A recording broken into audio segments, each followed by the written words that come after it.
Hello friends, Tanya here with another video for Spellbinders. This time I am playing with the Be Bold color block Merry Christmas.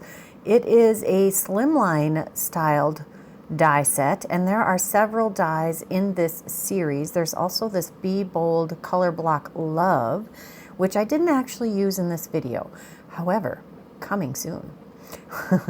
I'm going to use the Christmas one, and I'm going to use this Glimmer hot foil background. It's called Holiday Florals, and it's got lots of poinsettias and pine boughs. And we're going to take this this Glimmer plate, and use some gold foil, and we're going to foil it twice on this piece of cardstock that is, I believe it's 4 1/4 by 9 inches, so that I could use the die, the Be Bold die, to cut out all of the letters. So we're just going to flip that background plate so that it covers the other end also. This is actually designed to fit an A2 card, but as you know, you can make things work for other sizes. There is another Glimmer foil that coordinates with this background. It creates the foiled poinsettia, and it has dies for leaves and the poinsettia, etc. I will try to have that linked in the description box below also, with all of the other products. Now I'm going to use a product that Spellbinders does not carry. It is the Pinkfresh solid foiling background plate. So it's just a big solid plate, so you can take the negatives of all of the things that you foil and use that foil to create a new background. I am loving it. So I'm going to take this first foiled, the positive side, and I'm going to use the Distress Oxide mica spray stains in Peppermint Stick and Winterberry on this panel to create a shimmery background. I like using 2 colors because it adds some extra depth and extra shimmer, and I know you can't get these mica spray stains anymore. They are limited edition. This was the Christmas set. I'm also going to use Tree Lot and Holly Branch, but I say use that supply up. Use it up, make all the pretty things, and wait for next year's new colors to come out. There are distressed mica spray stains in some metallic colors that you can get year-round, so there are some of these things that you can do, and some other companies carry similar products.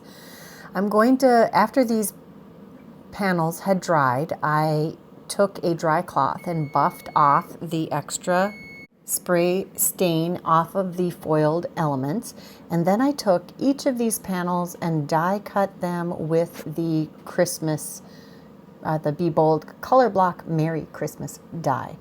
I also cut some white cardstock to add a little extra dimension behind these letters, and I cut that twice so I would have enough for all of these pieces.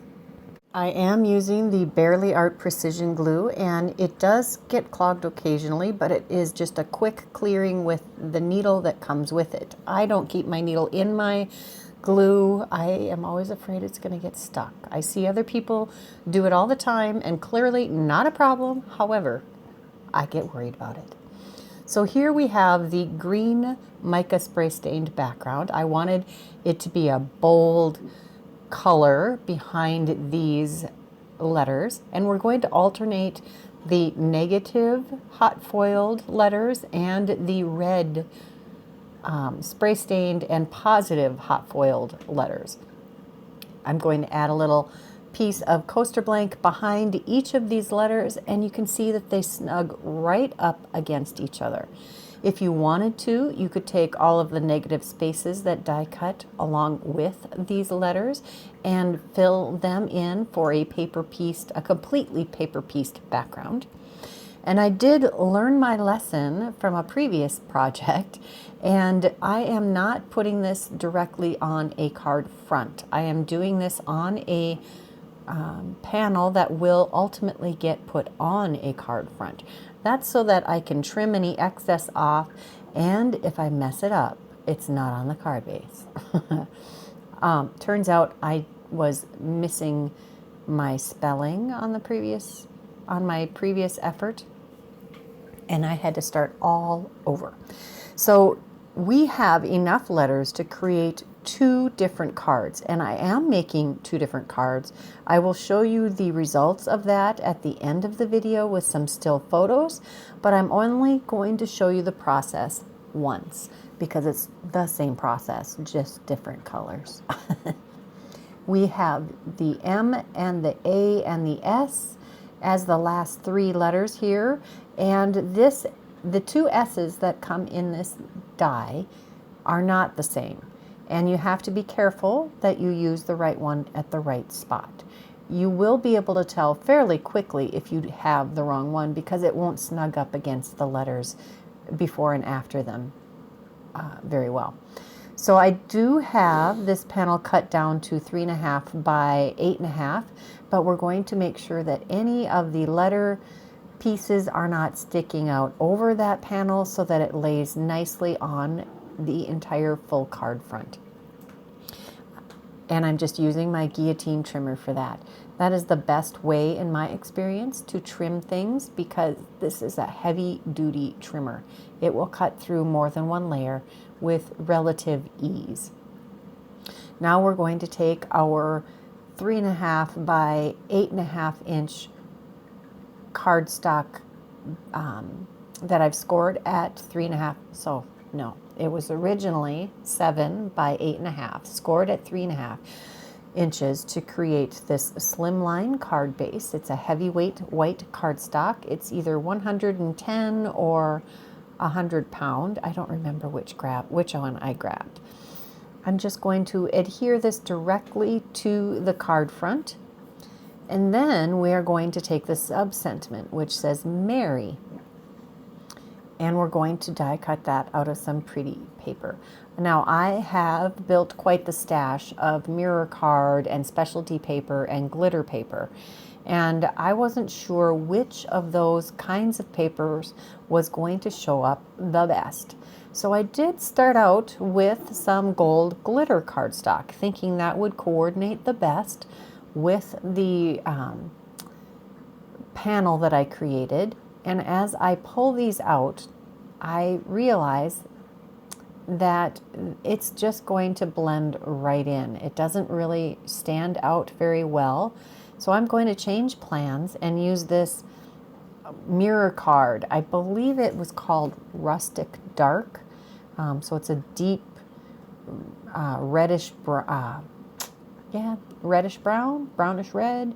You could use a deep copper or a bronze, opera red. There are several mirror card colors that would work, but you want something really bold and dark to show up.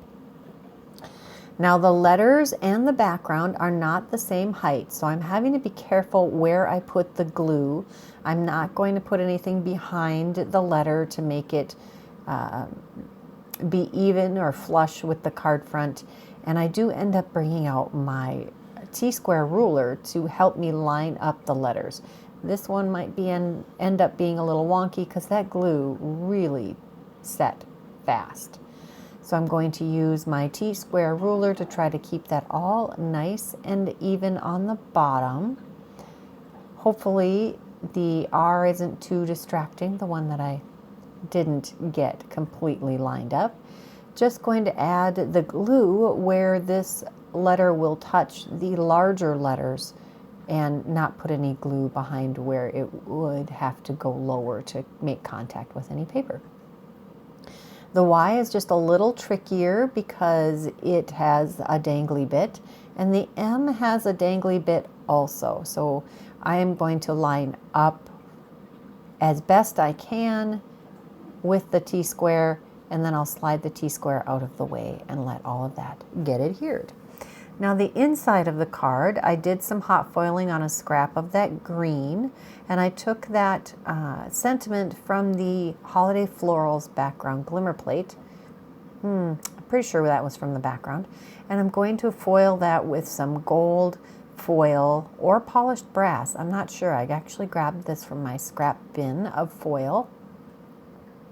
I was struggling a little bit with cutting the right size. This is where the quick trimmer would be super handy, because you would lay your foil plate down on the quick trimmer and put your foil under it, and then you can get your exact right size without all of this trial and error.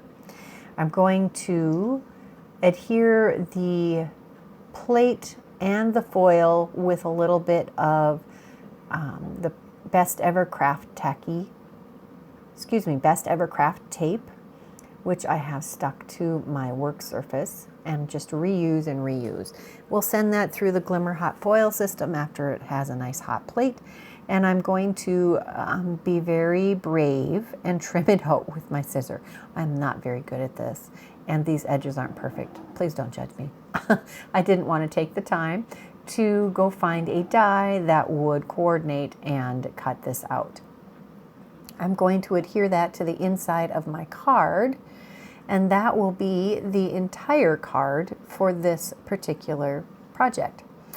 Now, I did make the alternating colors with a different background. I used a shimmery white background and some white glitter cardstock to do the merry part of the sentiment. And then I did take one of the older, or excuse me, one of the other Christmas Glimmer hot foil sets. Actually, I think that might be the same background. Let me know which of those cards you liked better and what you would have done differently. If you enjoyed this video, please give it a thumbs up. Check that description box below for all of the products that I used, and here are a couple more videos that I thought you might enjoy. Until next time, bye-bye.